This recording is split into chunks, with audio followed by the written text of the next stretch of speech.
You see, there is this debate that has been on a lot of parents' mind and also the government, the society, what their take is about early university for our teenagers.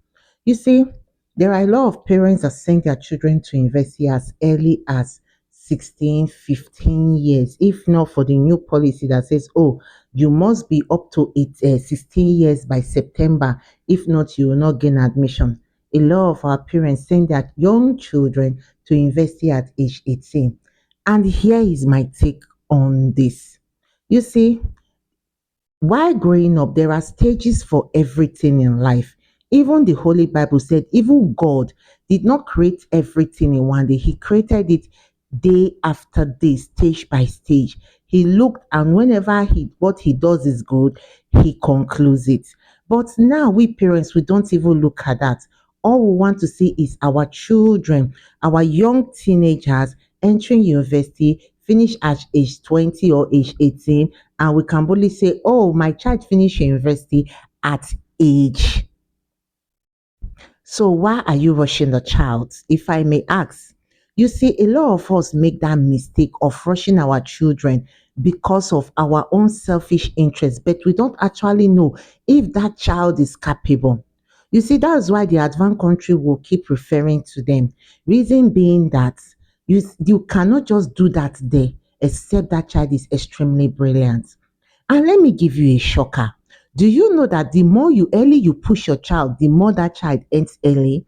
Okay, imagine a child that enters university at age 15, graduated, maybe he's doing a 4 years course, graduated at age 19, 20, go to NYC. By 21, he has rounded up his or her first level.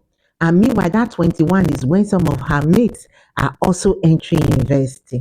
She has finished. Then the next you hear, oh yeah, go for masters. At 21, the child has already started doing masters, and at 22, 23, he has gotten his master. Before you know, they'll say go for PhD.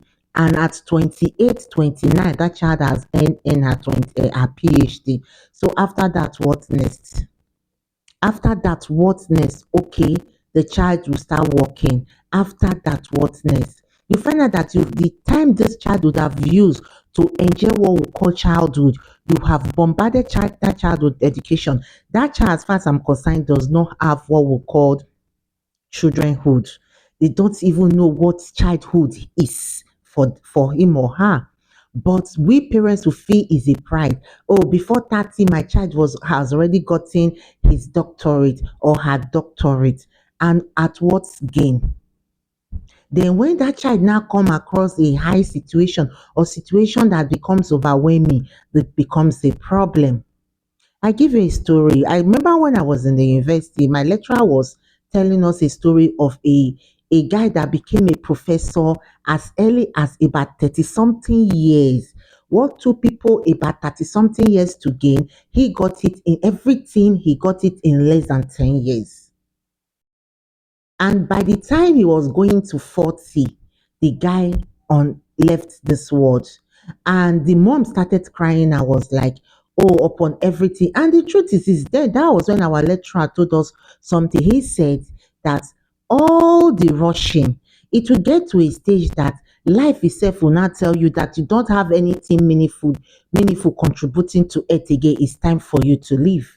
And that is one thing most parents don't know. A lot of parents that did this can testify that at the end of the day, what now happens? Nothing, because you are pushing the child to early achievement, or how will I put it? You see, I also have a story to tell. You see, my first daughter entered university at age 16. And I bet you she did not stay 2 years in that school before she came home telling me, Mommy, I don't want to go to the university again. And everybody keeps blaming me that that child was too young to enter university. Initially, I never wanted to buy it, but later on, when I start hearing stories from other parents that sent their children to university at an early age and what comes out of it, then I knew that yes, I made a mistake. You see, its mother said I sent my child to the university at 16. He came back home a drug addict. Some of them have become sexual pleasures to their lecturers because they don't want to disappoint their parents. And these are the things some of us parents don't even see before sending that small child to the university. And if you watch to this extent, can I ask you a question? What life do your children have outside the home? You see, a lot of them from primary till they finish their secondary school, you find out that their circle is home, school, church. Home, school, church. Some of them don't even have what we call real friends. And at age 15, 16, you're now saying that, oh, it is time for you to go to university. A child that never had a real life, never experienced what street life is, never experienced how to handle a real time situation, and you just bundle the child and you tell me, oh, it's a private university, so I'm not sure there's going to be anything bad happening there. That is where you are getting it wrong. Have you heard stories about most of these private universities? What happens there?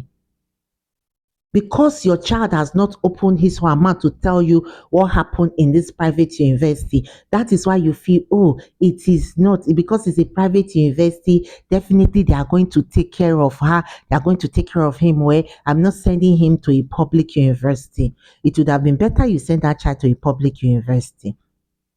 You see, most of these private universities are where they get what we call enough peer pressures. Your child that is just leaving the secondary school, entering university, and university on its own is a different ball game entirely. It's survival of the fittest. You meet the good, the bad, and the ugly. And the almost unfortunate aspect of it is that no, you don't even sit your child down to tell your child, I think the way you get, it is not how it is in the home. Oh, this is a different thing. You are just happy so that you can brag and boast that yes, my child is in the university. Does it actually warrant that? No. Parents, we are making a mistake. I am of the opinion that children should get to at least 17, 18 before entering university. By then, they know what is taking them down. A lot of children nowadays don't really know why they are in the university. It's only very few. And if your child is among the few, kudos. It is only very few that sees university as, oh, this is what I want, this is what I want to achieve. A lot of children, if you ask them, a lot of them is like a narrow escape. Let me leave that house, their wahala is too much. Or for their parents because they want to be proud. My daughter enter university at age what? At the end of the day, is it what that child really wants? A lot of this generation children miss childhood. They become mature all of a sudden because of the way we parents decide to treat them. Let's leave that one. What about the issue of drug abuse? You find out that because they are not matured enough, and when they get to school, things become overwhelming.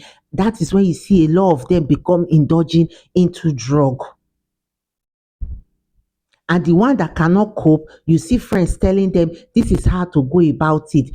You don't need to kill yourself about the book after all. And a lot of parents, if they can be truthful about this, will tell you, yes, this is what they actually went through with their words in the university. I might be wrong for saying no, it is not good for them to enter university at an early age. Your opinion also matters to you, but the truth is this: the ratio of havoc. A lot of women parents, you will see them saying that I sent my children to university and they came back home a drug addict. Some don't even know their children anymore. I think you see the stage at which they should have learned how to become a child, gradually entered adult teenagehood and then adulthood. We just move them from being children straight to adulthood. You need to be an adult before you enter university. So that when a lecturer decides to tell you, come, if you don't give me this, I will not pass you, you know how to handle the situation and you know what to do, not letting them cajole you. As at that time, it is your decision because you are not being forced. But what happened now? It is a different ball game. Our parents, we've neglected our children so much that we feel that, oh, when they go, we now have our own life. give birth to the one you can take care of. And this is my own opinion about the whole thing, that I really wish the government can make it, let them stand on their this thing and send it to all the university that if a child doesn't complete 17 or 18 and so time, that child shouldn't be allowed to enter university. And somebody will tell me, what should the child be doing? Is it wrong for you to send your child to go and learn a hard work? Let them get something doing. A lot of them can learn trade, a lot of them can learn vocational skills, and that is why what we are supposed to do before sending them to the university is what we do after sending them to the university. When they come out from the university, what do? We will now send them to go and learn handwork, which is supposed to be handwork before university. And this is one thing that I find out that a lot of us are falling into. You should send your child to learn skills before sending a child to university. But here in Nigeria is a different thing entirely. We send our children to the university. When they come back, we send them to go and learn these skills. Penny wise, pounds foolish. So if you've watched to this extent and you know what I'm doing is actually good, please drop a comment, like, and also subscribe to Mom of Things. Have a beautiful day ahead. Thank you.